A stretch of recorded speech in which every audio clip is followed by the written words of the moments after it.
அமைச்சர் நேருவின் சகோதரர் என் ரவிச்சந்திரன் இயக்குநராக உள்ள ட்ரூடோம் இபிசி இந்தியா நிறுவனம் கடந்த 2013ஆம் ஆண்டு இந்தியன் ஓவர்சீஸ் வங்கியிடமிருந்து 30 கோடி ரூபாய் கடன் பெற்றது.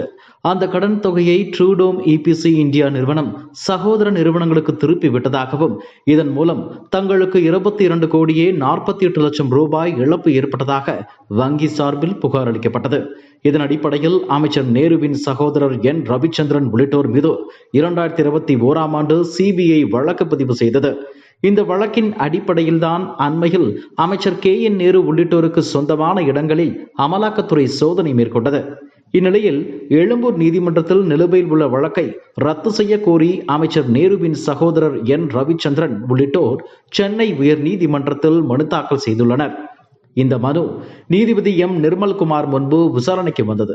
அப்போது அமலாக்கத்துறை சார்பில் ஆஜரான சிறப்பு வழக்கறிஞர் என் ரமேஷ், சிபிஐ வழக்கை அடிப்படையாக வைத்து அமலாக்கத்துறை வழக்கு பதிவு செய்துள்ளதால் சிபிஐ வழக்கை ரத்து செய்ய கோரும் வழக்கில் தங்களையும் இணைத்துக் கொள்ள வேண்டும் எனவும் கோரிக்கை வைத்தார். இதற்கு மனுதாரர் சார்பில் ஆஜரான மூத்த வழக்கறிஞர்கள் விக்ரம் சௌத்ரி மற்றும் என்ஆர் இளங்கோ கடும் எதிர்ப்பு தெரிவித்தனர்.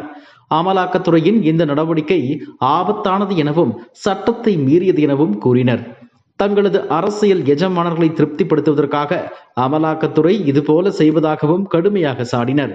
இதற்கு மறுப்பு தெரிவித்த அமலாக்கத்துறை சிறப்பு வழக்கறிஞர், கவலையின் காரணமாகவே இதுபோல குற்றம் சாட்டுவதாகவும் சட்டப்படியே தாங்கள் நடவடிக்கை எடுப்பதாகவும் தெரிவித்தார்.